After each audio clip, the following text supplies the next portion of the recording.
And pretty much no one on the planet agrees with Carrier on this. I mean, there's several reasons why. I mean, the idea that Paul would just kind of mention this in passing without any kind of elaboration, given that we have no references anywhere to anyone believing that God was storing semen in the heavens, and we have no references anywhere else in Paul to God creating Jesus out of a store of semen that he'd been keeping in the heavens for centuries.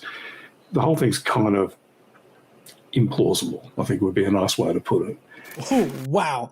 I'm going to need a citation for nobody on the planet agrees with this argument. Obviously, it has been peer-reviewed, so relevant scholars have analyzed the argument and found no fault with it. If there were fault, then Carrier would have had to either nix the argument from the book that got peer-reviewed, or he'd have to rework it. Regardless, this argument is in the peer-reviewed literature, so whether or not they agree with it doesn't matter. They didn't find any kind of fault with the argument. Tim claims that we have no references to God storing semen in the heavens, but we do have scriptural support that has God specifically harvesting David's sperm, storing it somehow, and later using it to create descendants of David. And when thy days be fulfilled, and thou shalt sleep with thy fathers, I will set up thy seed after thee, which shall proceed out of thy bowels, and I will establish his kingdom.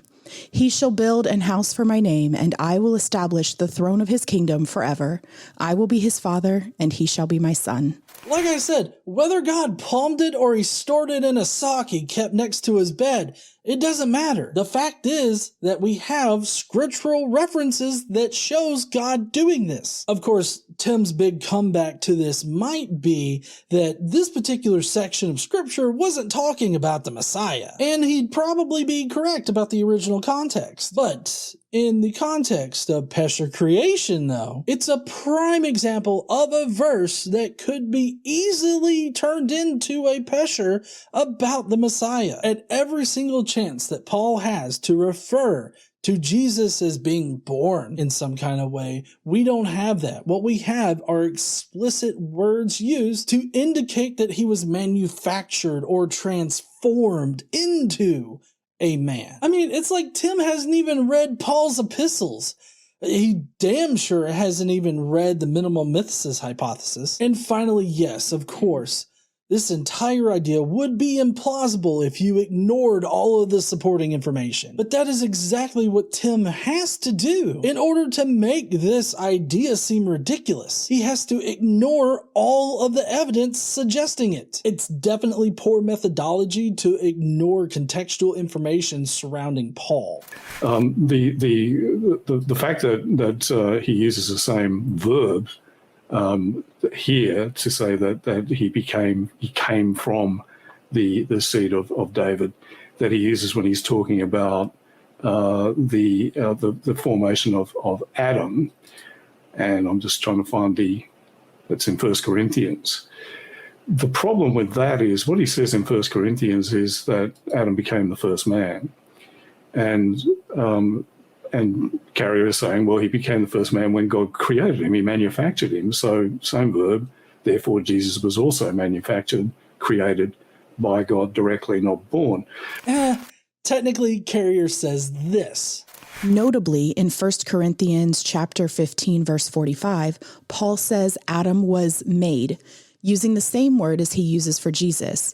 Yet this is obviously not a reference to being born, but to being constructed directly by God. If so for Adam, then so it could be for Jesus, whom Paul equated with Adam in that same verse. Likewise, in 1 Corinthians chapter 15, verse 37, Paul uses the same word of our future resurrection body, which of course is not born from a parent, but directly manufactured by God, and already waiting for us in heaven. 2 Corinthians chapter 5, verses 1 through 5. Thus, Paul could be saying the same of Jesus' incarnation. Richard Carrier on the Historicity of Jesus, page 831 and 832.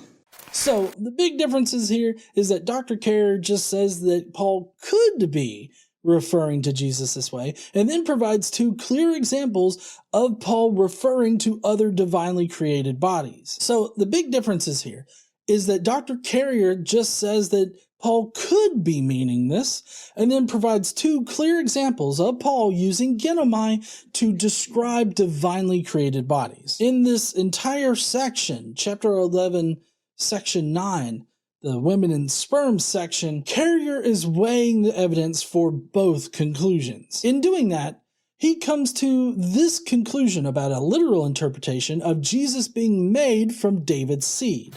I do not deem this to be absolutely certain, yet I could have deduced it even without knowing any Christian literature simply by combining minimal mythicism with a reading of the scriptures and the established background facts of previous history.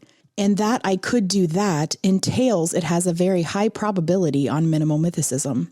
So my personal judgment is that its probability is as near to 100% as makes all odds. Richard Carrier on the Historicity of Jesus, pages 837 and 838. While there is a lot of evidence for the literal interpretation of Romans 1:3, you could also interpret it in a more historical way, being the allegorical interpretation. All this information leads Carrier to how he factors in this evidence to his upper and lower bound calculations. But arguing a fortiori, I shall set the latter probability at 50% against a 100% probability on minimal historicity. Thus, although I do not believe this counts as evidence for historicity at all, I am willing to allow that it might, in those proportions. In other words, although I doubt it, these vague passages might be twice as likely on historicity. Richard Carrier on the Historicity of Jesus, page 838. This completely blows up Tim's notion that Dr. Carrier is coming up with some painfully contrived explanation in order to save mythicism. In fact, on the 1/3 probability that Jesus existed in history, Dr. Carrier actually counts Romans 1:3 in favor of historicity and against mythicism. But the reason why this evidence doesn't really move the needle all that much is because of how weak this evidence actually is. It's so weak that it can't overcome the prior probability of Jesus not existing. And that prior probability is built off of the background knowledge surrounding Judaism in the first century, as well as just simply everything going on in that area. If Tim would just be honest about what the minimal mythicist position is, he wouldn't fuck up this bad.